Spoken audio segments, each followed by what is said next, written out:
জানিয়ে দেব সর্বশেষ আপডেট বাংলা সংবাদ। শুরুতেই শিরোনাম। আমাকে ছেড়ে দিন, দেশ ঠিক করে দেব, সালমান এফ রহমান।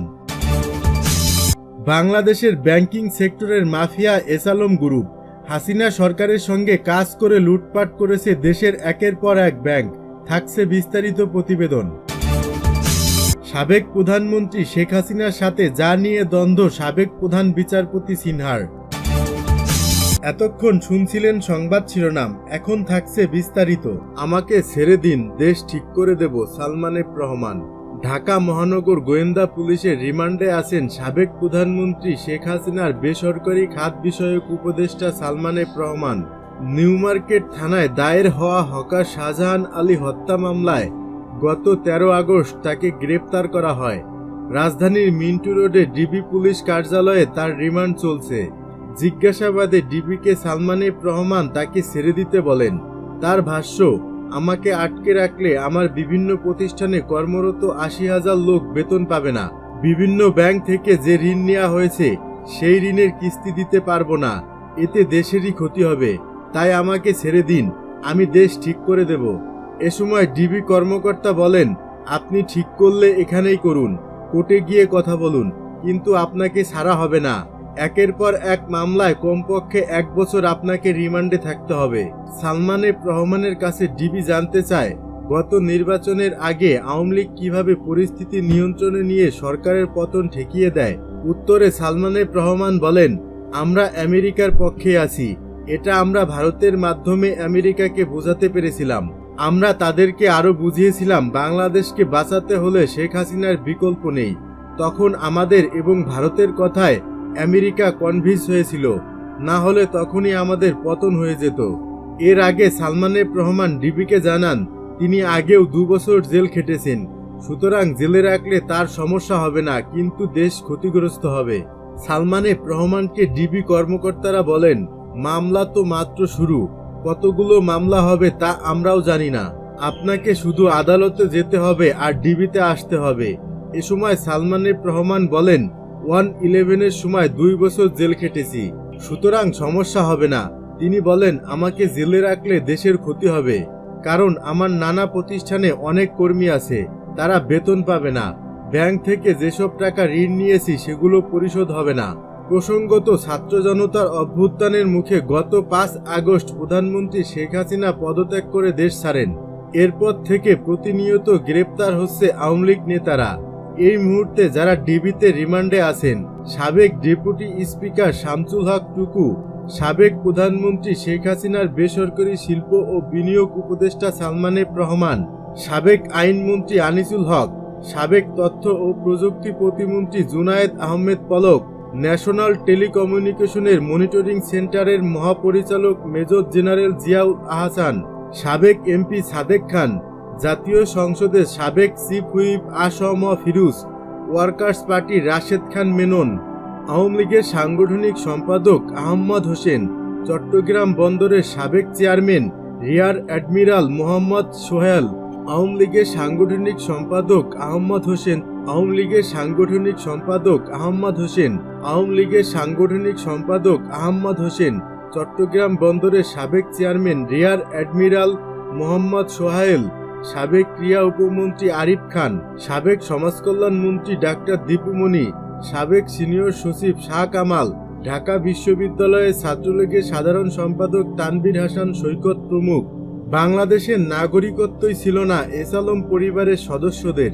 বাংলাদেশের ব্যাংকিং সেক্টরের মাফিয়া এসালম গ্রুপ হাসিনা সরকারের সঙ্গে কাজ করে লুটপাট করেছে দেশের একের পর এক ব্যাংক। নামে বেনামে ব্যাংক থেকে ঋণ নিয়েছে প্রায় 1 লক্ষ কোটি টাকা।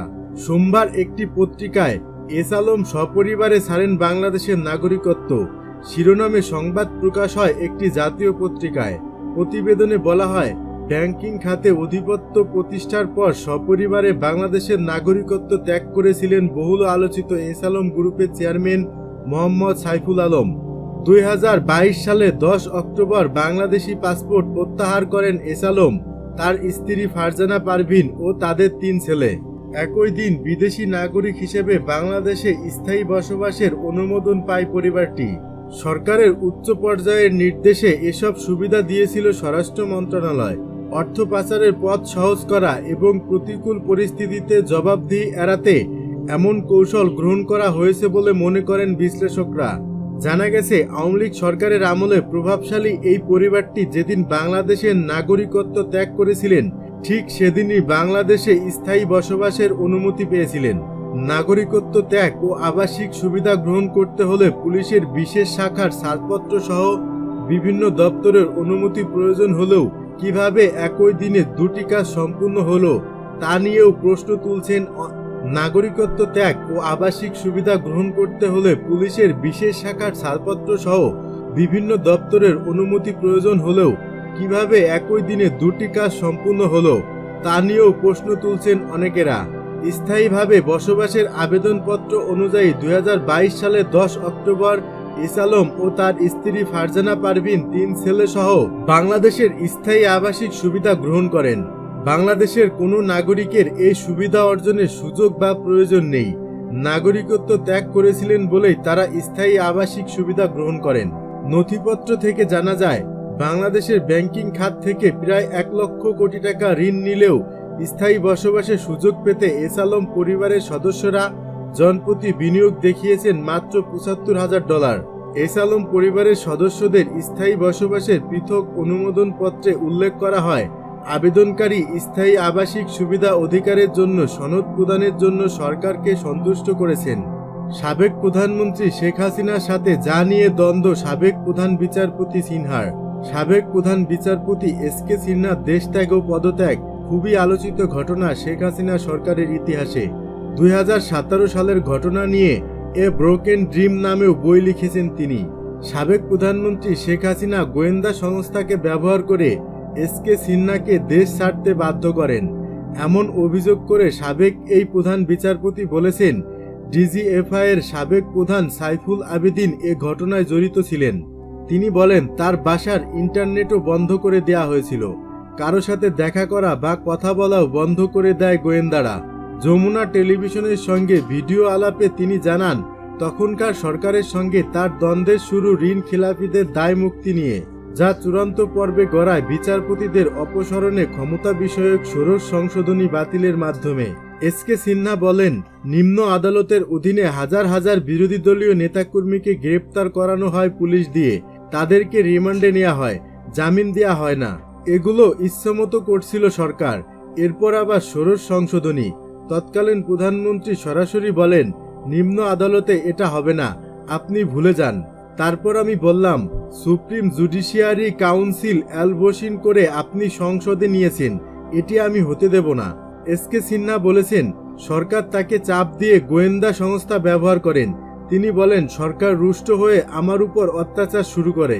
তৎকালীন ডিজিএফআই প্রধান সাইফুল আবেদিন আমাকে বলেন, আপনি পদত্যাগ করবেন এবং দেশের বাইরে চলে যাবেন। আমি বললাম, আপনি কে? আমাকে পদত্যাগ করতে বলার কর্তৃত্ব আপনি কোথায় পেলেন?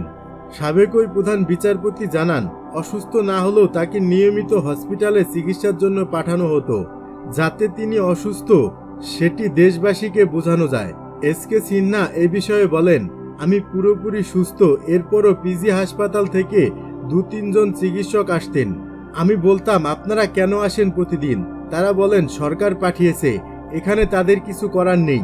এর মাধ্যমে সরকার বোঝাতে চেয়েছে আমি অসুস্থ, সেজন্য চিকিৎসার জন্য দেশের বাইরে যাব, কিন্তু আমি অসুস্থ ছিলাম না। বিদেশ যাওয়ার পর মামলা হয় এস.কে. সিনহার বিরুদ্ধে, সাজাও হয়েছে একটিতে। এখন তিনি দেশে ফিরে আইনি লড়াই চালাতে চান। তিনি বলেন, শেখ হাসিনা পতন হবে সেটি আগেই নিশ্চিত ছিলাম। এ সময় তিনি শেখ হাসিনার বিচার দাবি করেন।